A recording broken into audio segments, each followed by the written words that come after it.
This morning we learned that if we are to be sustainable, we need, in the animal industry, we need to basically be more careful on how we feed the animals in terms of using the correct raw materials and also reducing the waste discharges. And our next speaker, Dominique from the University of Guelph in Canada, will basically give us a perspective on how we can optimize the feeds in a way that they are more sustainable for the aquaculture development. Thank you. Thank you. Dominique. Thank you. Yep. Thank you very much, Gonzalo. Thanks for the invitation. So I'll try to review a little bit my perspective on the importance of optimizing feed composition in order to improve their sustainability. Provide this. And we saw this kind of definition a few times this morning, but I just wanted to point out, when we're talking about sustainability, we're talking, like one of the speakers says, it's a continuous improvement process. And we're not just talking about environment, we're also talking about economic well-being and societal well-being at the same time. It all connects together, and we must not forget when we talk about sustainability, we're not just talking about environmental sustainability, but societal sustainability also.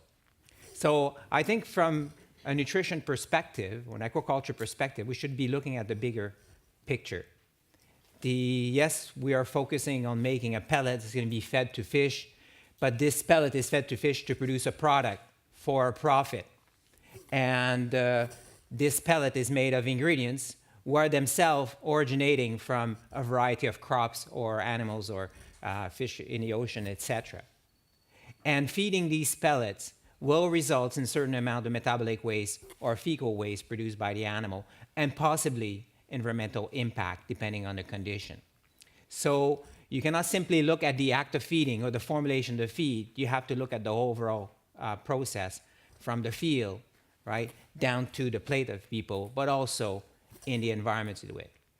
I need to point out that the final product quality, the quality of product you're producing, the profit it generates, the jobs it creates, the economic vitality it creates, and if you can minimize environmental impact, this is where you get social license, where you can have an economic activities that is good for the consumer, good for the economy and society as a whole, and you're not having such a big impact or even having a positive impact on your environment, is where you're getting your positive benefits in terms of sustainability or perspective in terms of sustainability.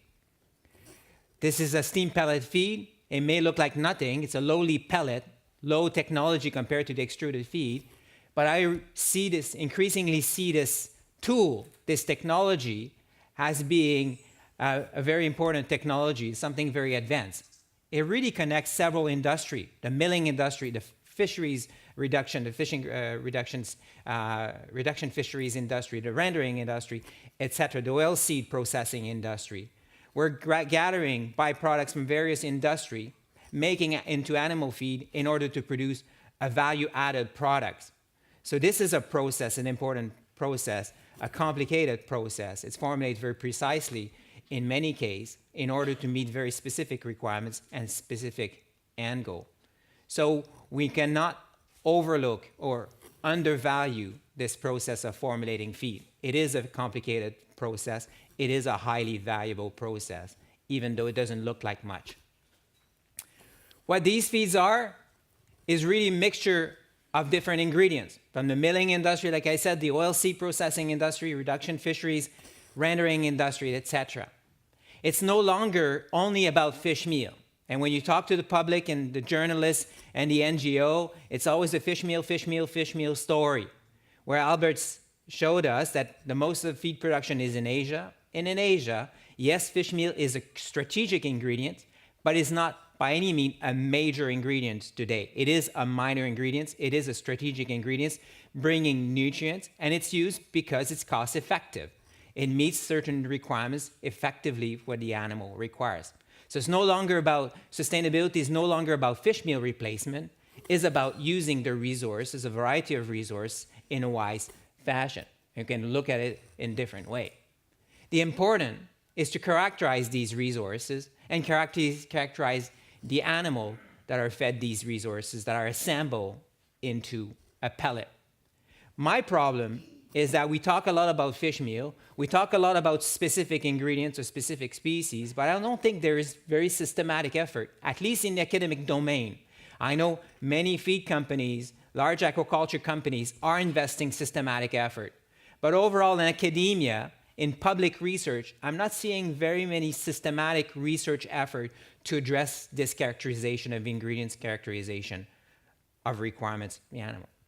So in terms of strategies, in terms of opportunity for feed formulators and nutritionists, I developed this list. I'm not a very big list guy, but that was the most effective way I could find to illustrate some number of points. I think we need to illustrate, determine better the nutrient requirements of the different aquaculture species or the main aquaculture species across their life stage and across their weight range. We can carry out research trial. That's the traditional approach. We can review literature because there is many research teams working on nutrition of fish and crustacean and other aquaculture species around the world. So we're very fortunate this way. We can rely on an important body of literature that's published every year. However, I've been a big proponent of the use of nutritional models as a mean of integrating available information and translating this information into practical recommendation. Not just building model for the sake of building model, but building models as tool to address a certain goal. In this case, effectively meeting the requirements of animals across their weight range, light weight. Then we need to invest time in cost-effectively characterizing the, it's not really a requirement here, should be characterization of feed ingredients. I just cut and copy. And basically, we need to characterize the ingredient, chemically speaking, not just limit ourselves to approximate analyses because it's cheap and fast to do, but focus on the individual nutrients, the individual components, which not all the components of ingredients are nutrients, but they may have an impact on the fish. We need to characterize the bioavailability of these nutrients, the digestibility and the availability of these nutrients to these animals.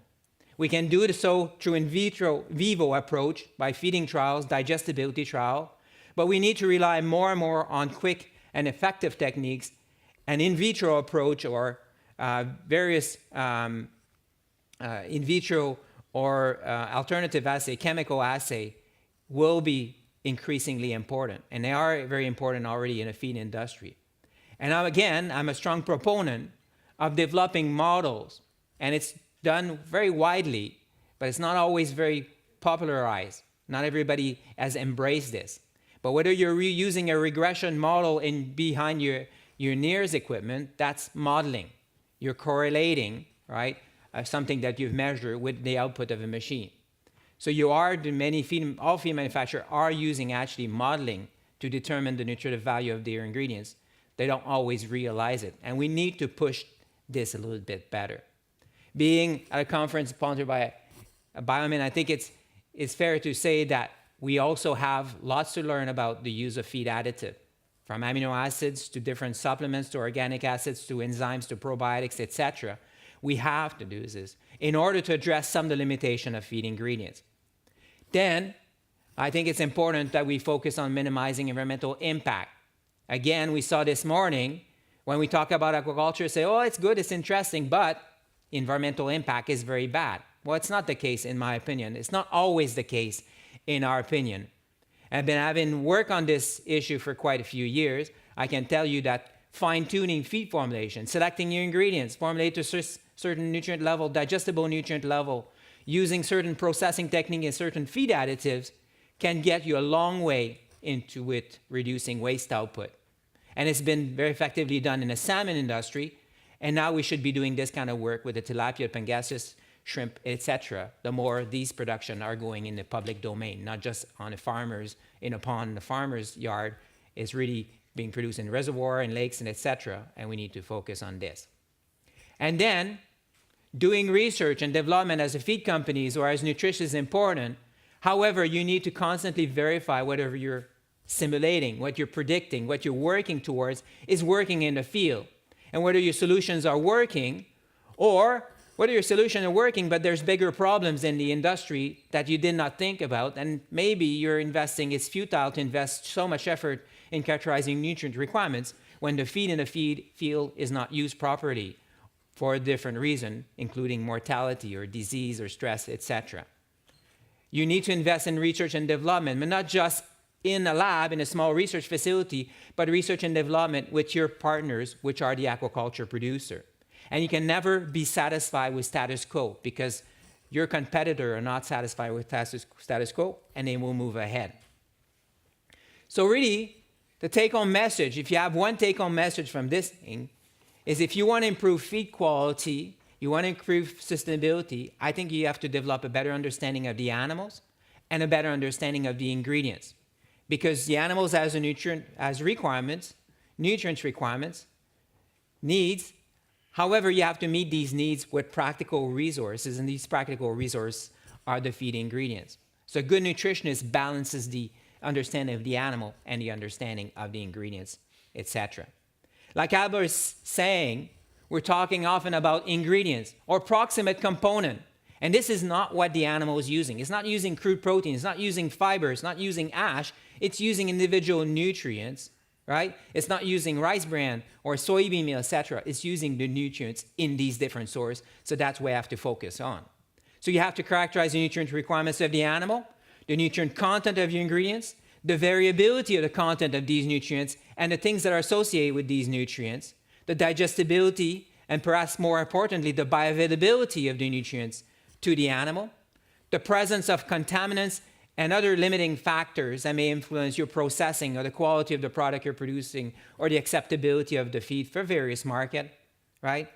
And then the impact of everything when you put things together. Does it pellet properly? Does it cost you more in the end when you take everything into account to use a certain ingredient, etc.? What do we know?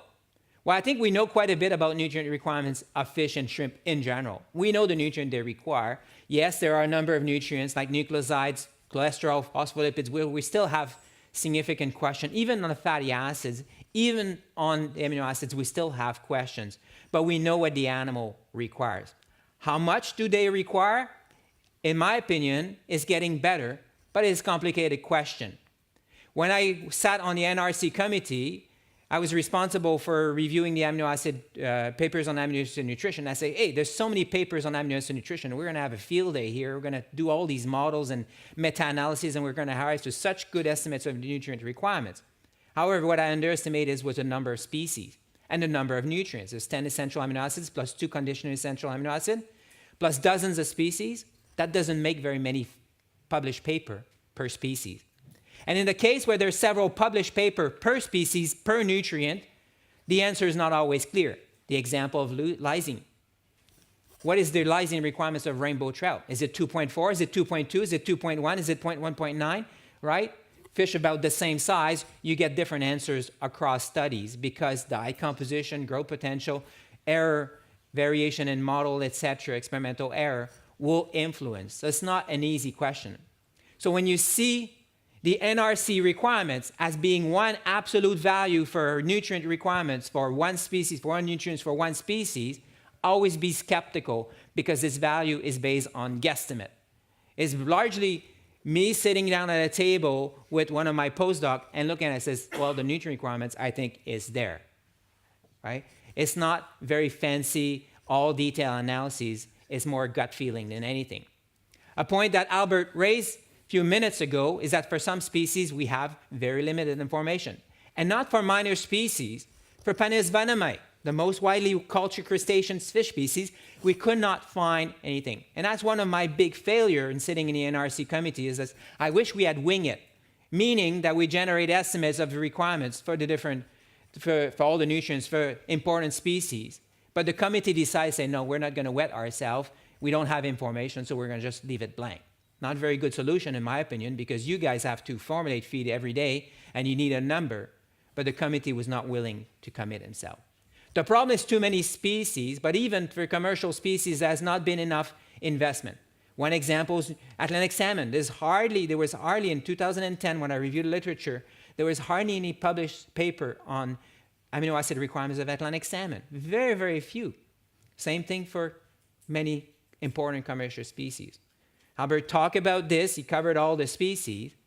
I think we need more focus on the important species, on economically important species, and stop diluting research effort so much.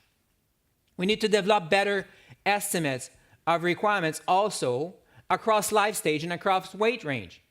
What good is to have an estimate of requirements for a fish of 10 grams when you have to grow this fish to 5 kilograms or 2 kilograms or whatever?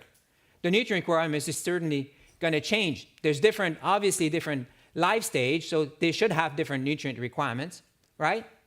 But also the feed intake of this animal changes dramatically throughout its life, and its feed conversion ratio changed dramatically over its life.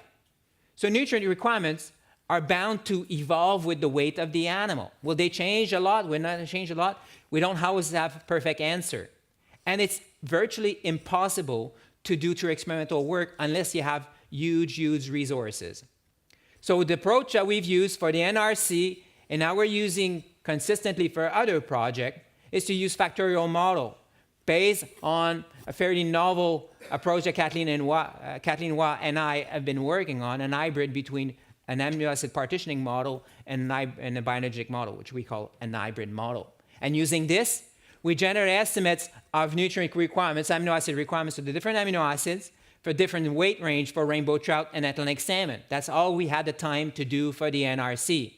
But now we want to embark on an effort with the support of USEC in doing something similar for many important Asian aquaculture species. And Kathleen and I generated a number of curves, and now we have a dynamic way of predicting amino acid requirements as the animal is increasing in weight. Whether these models are reliable or not, I do not know. We can change a few assumptions and arrive completely different curves, so I really don't know. So there needs more work to be done on this issue, right? But amino acid or nutrient requirements do change quite dramatically over time in different species. This is in very small Atlantic salmon. The phosphorus requirement changed dramatically. So when you read the NRC and it says, well, the phosphorus requirements of Atlantic salmon is 0.6 or whatever, right? It's one point in time. It's not the whole life cycle of the animal. And the change may be very dramatic for this animal over its entire production cycle. We have to develop a better handle on this, a better understanding, better characterization on this. And we tend to define things between ranges.